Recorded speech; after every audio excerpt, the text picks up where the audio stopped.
What helped you out of your depression? Write in the comments what you think about this. Enjoy the show. Story 1. Going to rehab and actively working through trauma. Tying to get outside more. Setting small weekly goals instead of daily so that I can let myself rest when I'm really struggling. Going to group therapy is something I'm going to try next. Story 2. Exercise. I started off by just forcing myself to do a little bit every day in the morning. Like 10 minutes, but every day. After a while, I added a bit on, then a bit more, then a bit more. I'm now on the verge of entering my 40s looking the best I've looked in my life. I've not been depressed since, and I have healthy relationships. Story 3. I'm fatigued the whole life. 2 years ago, I tried to change something, and now it's going better. What helped me? Strategy. I started from 1-year plan, which didn't include much details, but it had quite important points like go to the doctors, the list of basic doctors which you can realistically visit during this year. I had gynecologist, ophthalmologist, neurologist, therapist, and a list of blood tests. I Googled everything, BC. It's quite difficult to find doctors who will do it for you. It took hundreds of hours, but still easier than find a normal doctor and pay a lot of money. Save money, realistic amount. Upgrade my laptop and phone. I saved for this the first half of the year, and the second half saved for savings. Be patient. I let myself have as much time as needed and do small but important steps. Don't try to be very productive. And if you have energy today, better save it. Don't do destructive stuff that destroys your energy levels. Plan the next steps, rebuild your strategy if needed. After the first year, I knew I have really bad stuff going on with my health, and only way to fix is to change a lifestyle. Other stuff with my health is fixable. I save money, but not as much as planned. Having a plan really helped, and I need a new one for the next half of the year. So the next plan I had was for a half of the year. Eat at least twice a day. I ate like once a day before this. I downloaded an app to count calories, and my goal was to have at least 1,200 in a day. After 2 months of using it, I understood my minimum norm. After 6 months, I gained weight and weighted 50 kgs, was 42 before. Now I have a little tummy and 57 kgs, but it's much better than being underweight. Save some money. Invest some money. Buy vitamins to fix my mental and not only mental health. It worked, but again spent hours for research and consulted some doctors. Can write more information if needed. After this half of the year, mental health drastically improved. Other health also improved, not so drastically. I had a stable plan for the next half of the year. Had savings to live some month without work. So the next half of the year, finished a university, checked for the huge health problems I had, and I'm in a remission. Visited a stomatologist many times. Moved to another country, and now just started next half of the year. Visit dentist again, get a driver's license in process for now, need to investigate again, and find optimal courses of pills I need for my mental and physical health. Read more books, 1 in a month. Do I have a lot of work to do? Oh, I need to visit many doctors to know I'm free from that huge problem. Need to go to dentist at least 2 times, to the ophthalmologist again. I have to study to be better at work. I need to find a new work, I guess. I need to study English and Polish. I need to do sports. I want to read more. I want to do arts. I need to save more, to eat healthier, and so many other I need and I want. But did I do a lot of work already? Did I compete or started many projects from this huge pile? Yes. And I feel better every these halves of the year. You should start with something and move for a little bit every time. You can start everything at once or make a little step every day. Choose whatever is better for you, but do just something. Try to make pile of projects smaller. Story 4. Cats. I was in a low place in my life. Working, eating, and sleeping on a blanket in my apartment's living room floor. Then a friend of mine unexpectedly passed away, and nobody could take both of her cats in, and her mother was looking for someone who could keep them together. I grew up with cats, and I loved them, so I said if she could get them across the country to my state, I'd take care of them. I spent the next month deep cleaning my apartment and picking myself back up. Anticipating their arrival gave me something to work for, and taking care of them gave me a little purpose and companionship. That was almost 7 years ago. The elder cat just passed away this year after a long illness, but his little sister is still doing great. Story 5. Routine and discipline. Anything and everything to keep you from bed rotting. It may not cure your depression, but if you can't bed rot and your routine is keeping yourself and your space clean, it does wonders for your mental health. If you feel like you are behind on cleaning your apartment, it just makes you feel even worse and causes a spiral. Story 6. Ironically, need for speed. I was really mentally bad 2 years ago and was just slacking off all day. I was looking through Steam for a game to play, and I saw an NFS game. Don't remember which one, but I decided to start playing older NFS games starting at Underground 1. Present day, my favorite game is Pro Street. I don't know why, but NFS was just so distracting from it all. It also changed my music taste. Story 7. Forcing myself to move, music on, get up dancing, connecting with people who bring me joy and give me energy, pouring my heart out on pages, getting outside early in the morning, walking barefoot on the ground, connecting with nature, also making sure my gut is healthy and that I'm not nutrient deficient because the majority of serotonin is made in the gut. Hope that helps. Story 8.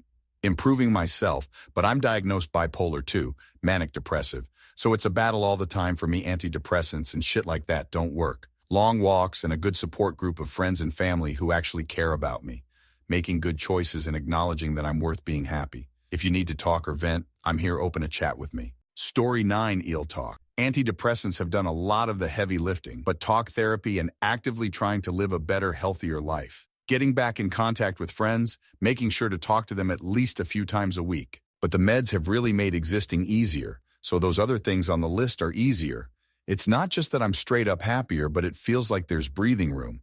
Existing is easier. Being alive is doable and manageable. Story 10. Still in it, but the things that keep me going.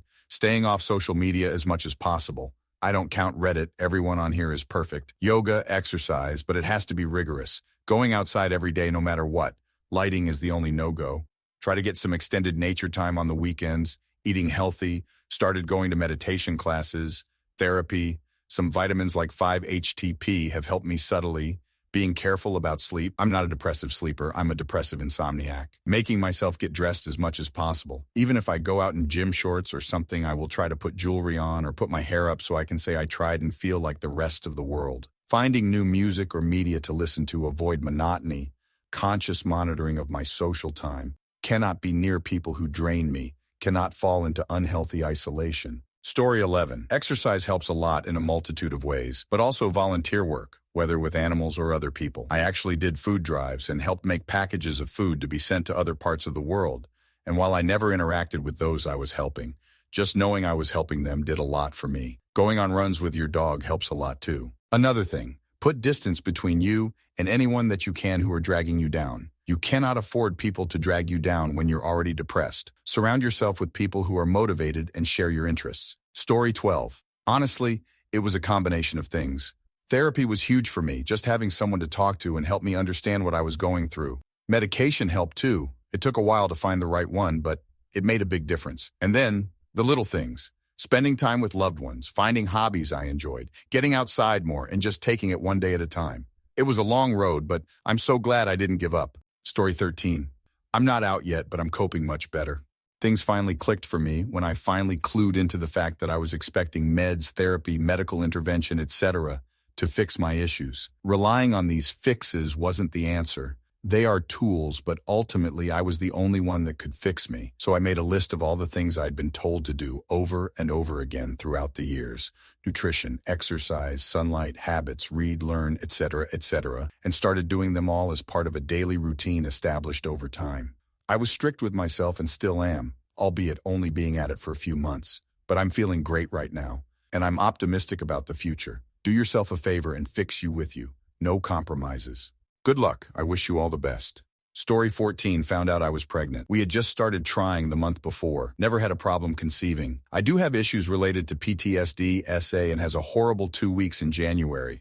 I had promised my sister I would wait until the new year to have a breakdown. Finally, I got to the doctor to get antidepressants and found out I was pregnant that same day. Instantly lifted my spirits. Story 15. My methods are not healthy, but they have helped me a little at least. I try to keep my mind busy as much as I can. I started a course to learn another language. I focus on my work to keep myself busy whenever I can. I try to do many things that leave me physically and mentally tired so that I can fall asleep from exhaustion as soon as possible and not give myself time to overthink.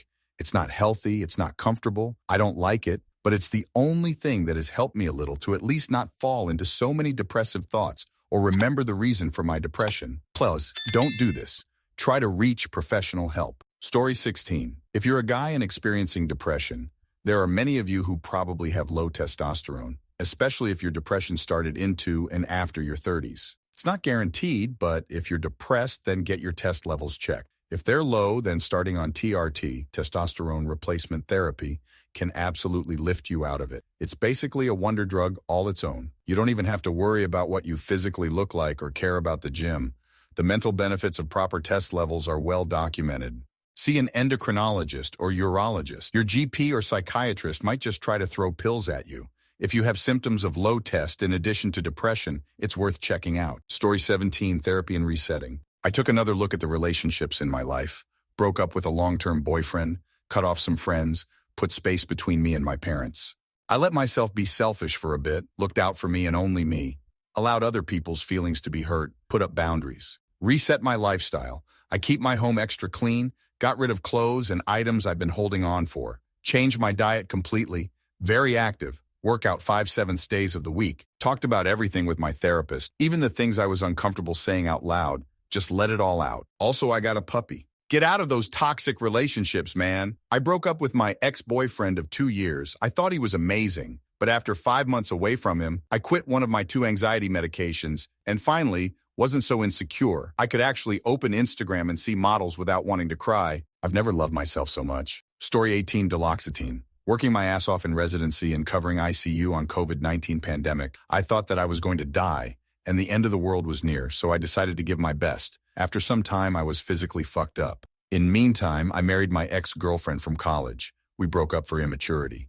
She had a beautiful kid named Laura. It was so hard to build a relationship with her, but made me realize that I am fucking egoistic and I like to paint myself like a fucking saint that I'm not. After that, I became very skilled in ICU. We had a kid, Benedict, who is awesome and very lovely and kind. We decided that I need to complete my training, so we moved to a big city. I got a job on best hospital on my region, became ICU rat. People starts to know me in the hospital. I applied to cardiology on one of the best hospital in my country, on the same city that I'm working. We got back to Catholicism. I don't take duloxetine anymore, but I was diagnosed with ADHD. Actually, I was diagnosed when I was 4, but because we live in a poor city at the time with backwards culture, my parents did not take that as important. They thought I was lazy.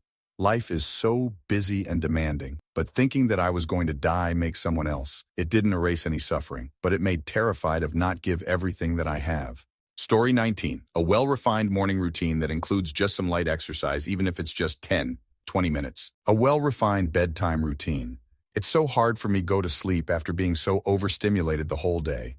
I don't use my phone within 45 minutes of going to sleep, and I write 3 lists of 3 things on paper. 3 things I'm thankful for, 3 things I accomplished today, and 3 things I intend to accomplish tomorrow. A small amount of antidepressants goes a long way. For me, 10 milligrams Prozac per day is the difference between life feeling like it's full of exciting opportunities instead of dreaded obligations. I've been trying to live in a mindset where I focus on trying to make good things happen instead of preventing bad things from happening. Story 20 for me, observing other people is helping me a lot. I am suffering from anxiety. It makes me think a lot about everything. So I decided to think about others, not myself. For example, when I feel unlovable, I look at my surroundings and see people who are loved, even if they have flaws, bad habits, hard life, maybe not pretty enough for standards, but they are loved. So can I too. When I feel not enough, I check people who are not perfect in their job hobby. Maybe they don't practice it perfectly, but still they are doing it happily. At least they are having fun, spending time on something they like, and they will get better in time. So do I. Story 21. Honestly, and it may sound cheesy, it was finally getting medication as well as having a good system of people around me. I grew up having symptoms that probably should have been noticed by adults around me, and medication probably should have been given to me earlier. But now that I'm on it, I've felt so much better. Not only that, but I have so many friends and family around me that I am so grateful to have as my support system.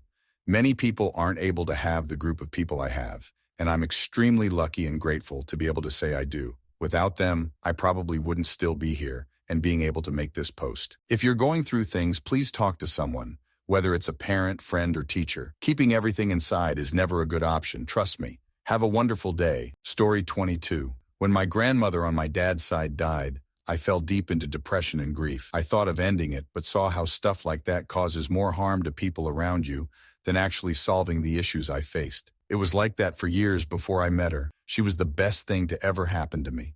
I didn't see her for a year and a few weeks ago met up with her again. When I asked what was new with her, she said that 8 months ago, she stopped trying to end it. It hurt me so much to know that someone that helped me with what I was going through was trying to end it. I decided that I wanted to return the favor and help her like she helped me. I got her number and we messaged back and forth. The highlights of my days are when we text each other. If you are wondering, we are only friends. Story 23, general reframing on how I view life which lead to strong habit building. Depression increases the activation energy to do anything, which means that when you're depressed, if you need motivation to do anything, forget about it. As the world around you decays due to lack of motivation, that activation gets higher to the point where it can be unmanageable.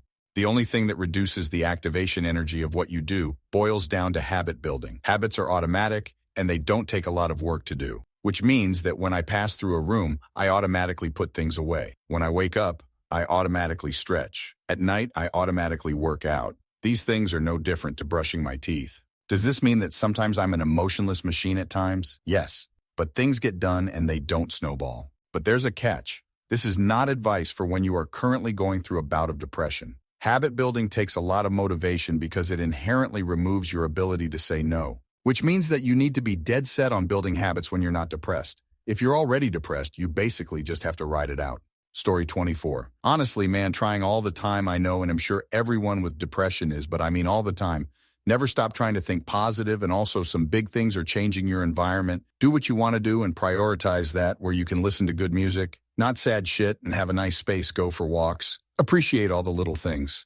Story 25. Antidepressants. Leaning into support, some therapy, and taking things slow, really slow. I had two people who really helped me more than they realized. An old friend who had gone through similar, and my pull no punches manager at work. He gave me incredible support, very empathetic, but was honest and open about things in my life. That I needed to be the father my kids needed, and that I have a full, healthy life ahead of me. I realized from these two people I have so much going for me, and that I'm incredibly lucky compared to some people. One thing I always did was keep up my personal hygiene and keep my living space really clean, including making the bed every morning. Little things that helped.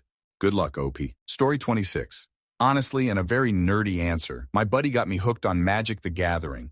I have something just really fun to look forward to every single week. I haven't bought many cards myself yet, still mostly using my friends' cards, but I constantly look at cards and come up with deck ideas of things to build, and hopefully someday have the cards for myself to have and play. Finding anything, even just one small, silly thing that you can look forward to. I was a mess after I lost my sister and contemplated ending things quite a few times. This silly little game made things a lot better for me. Thank you very much for watching. If you liked the video, like it. Be sure to write comments and share your stories.